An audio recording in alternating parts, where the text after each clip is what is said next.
A more general definition for acids, and bases was proposed by Bronsted-Lowry in the early 20th century, and it's widely used today. In this case, we're not limited by the presence of water. Instead, the Bronsted-Lowry definitions are classified according to whether they donate or accept a proton. So when we're talking about a proton, what we're referring to is H+, so a hydrogen atom that has lost its electron.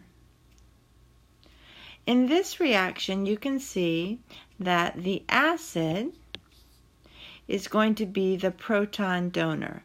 And again, when we're talking about proton, we're talking about H+. And the base is the proton acceptor. So thinking about this, what's happening is the acid is going to give the base a proton. Another way to state that is this is the transfer of a proton from the acid to the base. Now similarly, the acid is going to have a hydrogen, and we see that that hydrogen will be either in the front of the formula or after the COO, just like in the first definition, the Arrhenius definition. Now I chose to look at HCl again simply because I want you to see that the Arrhenius definition and the Bronsted-Lowry definition both conclude that HCl is an acid. So in this case, we know that the H from the acid, the H+, the proton, is transferred to the water. So in this definition, the HCl would be the acid because it is giving up or donating an H+, and water is accepting it, so it becomes the base. So you can see here, HCl is the acid because it donates H+ to the water, and H2O is considered now a base because it accepts H+ from the HCl. One thing that is also different from this definition that I wanted to point out is in the previous definition, acids and bases were in different chemical reactions. However, in this definition, the acid and the base are both one of the reactants. So here's some examples about labeling the acid and the bases. So in the first one, we have, this is the acetic acid, and here's the COO. So it's this hydrogen that comes off the H+, and it goes to water. So because this acetic acid is donating it, it becomes the acid. And the water, which is accepting the H+, it becomes the base. Now, in this definition, we also label the products, they're partners. And so when the acetic acid loses its H+, it becomes this acetate. And for the acid, that the thing it becomes after it donates its H+, we call it the conjugate base. And so you can see down here the product formed. This would be on the right side of the equation. When the acid donates the H+, is called the conjugate base. So the acid and the conjugate base are partners. Now, the base, after it has accepted the H+, becomes H3O+. And this is the base's partner, and so we call this partner the conjugate acid.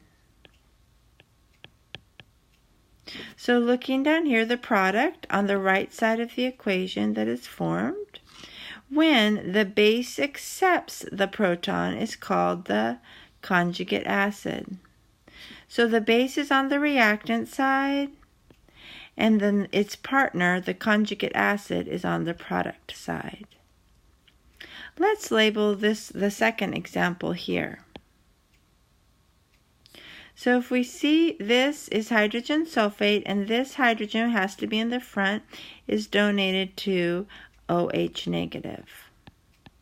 So OH negative and H plus are going to go together, and they're going to make a H2O.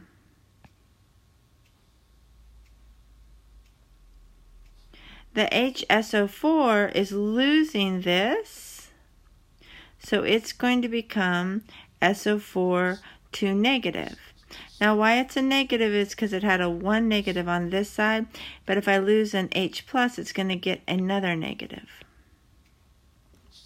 So let's label this according to the Bronsted-Lowry definition. So this substance here has a hydrogen that it donates, so it is the acid. And then its partner right here is called the conjugate base.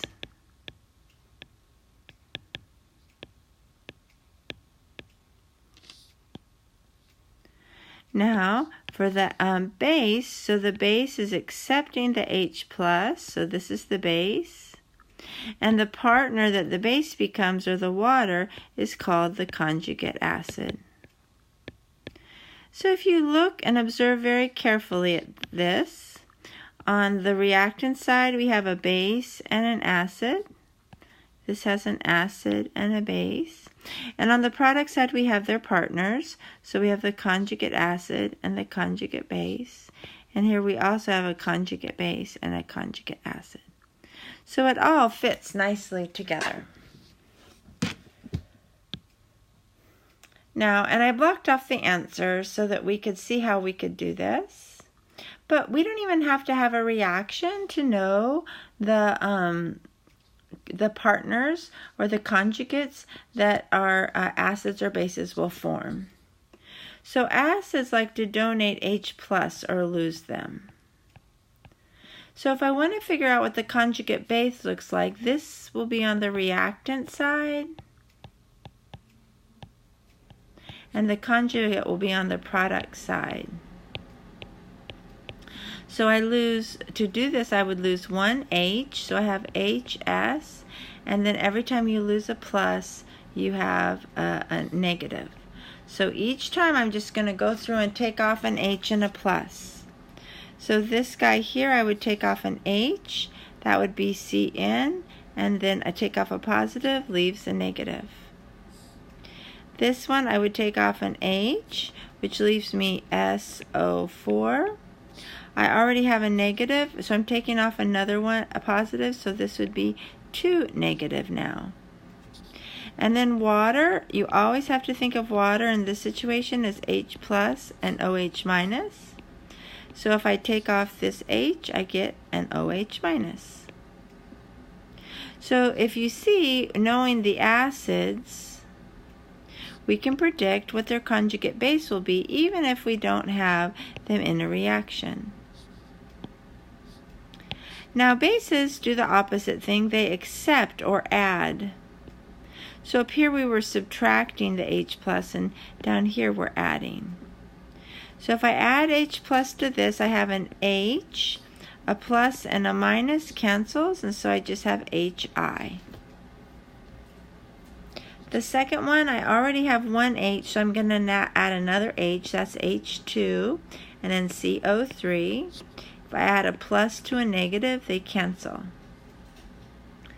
Now this one has one H and PO3, so if I add a second H, I would have H2, PO4.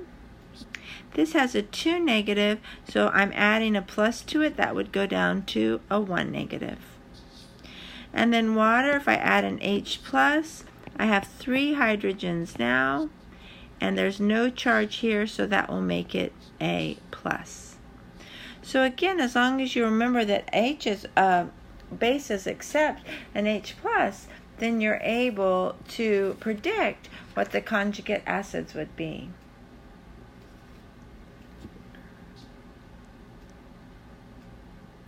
Now sometimes they also have us label the reactions with their acids and bases on the reactant side and the conjugate bases and conjugate acids on the product side. So the first thing you would want to do, and this equation's labeled, is you evaluate the equation, and I see that water is becoming H3O plus and HI is becoming I. Now looking, I see that HI, when it becomes I minus, has lost its H plus. So if you're donating H plus, that makes you an acid. And the base, water, is accepting it. So that's the base. So now looking, this partner, if this is a base, then its partner is the conjugate acid. If the HI is the acid, then the partner is called the conjugate base. So let's look at the next one. So Br, I notice, comes over to here. I right away notice that it's added or accepted an H, so that makes this a base. And what it formed is called its partner on the product side. That's a conjugate acid. Now by default, the HNO3 would have to be the acid, but looking, I see this side has an H, but this side doesn't, which means it donated it. So this would be an acid, and then its partner would be called the conjugate base.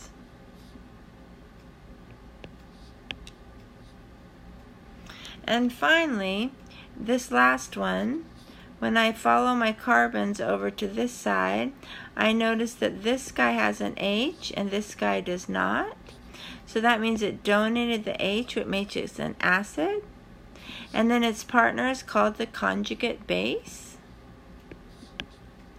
And the NH3,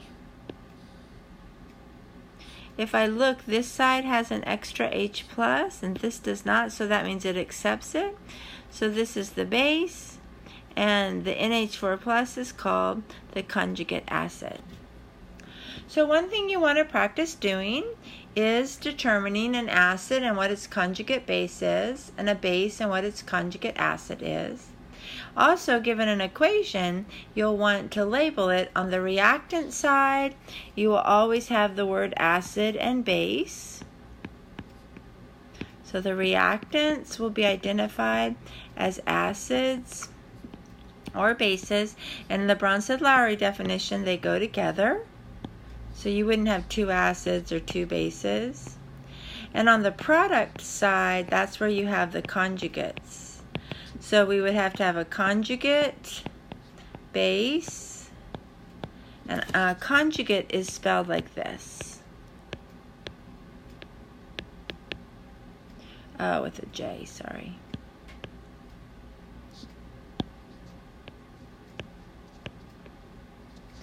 And then we have on the reactant side, on the product side, we could also have a conjugate acid. So they have to have partners. So now we'll take a look at some of the other characteristics of acids and bases.